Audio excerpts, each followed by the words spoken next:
యోగాంధ్ర రూపంలో ఆరోగ్యవంతమైన, ఆనందభరితమైన, సమతుల్యమైన జీవన శైలిని ఆంధ్రప్రదేశ్ ప్రజలు హృదయపూర్వకంగా స్వీకరిస్తున్నారు.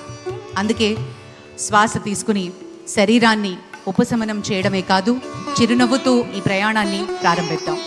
విచ్చేసిన గౌరవనీయులు, మాన్యులు, భారత ప్రధాని శ్రీ నరేంద్ర మోదీ గారికి సాదరంగా యోగాంధ్ర తరఫు నుంచి స్వాగతం, సుస్వాగతం పలుకుతున్నటువంటి శుభతరుణం. విచ్చేసిన గౌరవనీయులు, పెద్దలందరికీ స్వాగతం పలుకుతున్నాం. మన ఈరోజు ఈ కార్యక్రమాన్ని చేసుకోవడానికి, ప్రపంచ రికార్డ్ని స్థాపించడానికి మూల కారణమైనటువంటి ప్రధాని గారు, అలాగే మన ముఖ్యమంత్రి వర్యులు శ్రీ నారా చంద్రబాబు నాయుడు గారికి స్వాగతం పలుకుతున్నాం.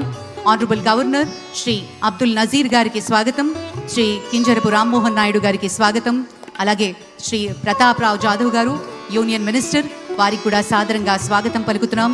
డాక్టర్ చంద్రశేఖర్ పెంబసాని గారు యూనియన్ మినిస్టర్, స్వాగతం పలుకుతూ, అలాగే శ్రీ భూపతిరాజు శ్రీనివాస వర్మ గారికి కూడా స్వాగతం పలుకుతున్నాం. శ్రీ పవన్ కళ్యాణ్ గారు ఆనరబుల్ డెప్యూటీ చీఫ్ మినిస్టర్, వారికి కూడా సాదరంగా స్వాగతం పలుకుతున్నాం. శ్రీ నారా లోకేష్ గారు ఆనరబుల్ మినిస్టర్, అలాగే శ్రీ సత్యకుమార్ యాదవ్ గారు, శ్రీమతి డి పురంధరేశ్వరి గారు ఆనరబుల్ ఎంపీ, అలాగే శ్రీ భరత్ గారు ఆనరబుల్ ఎంపీ, వారికి కూడా సాదరంగా ఈ వేదిక స్వాగతం పలుకుతోంది.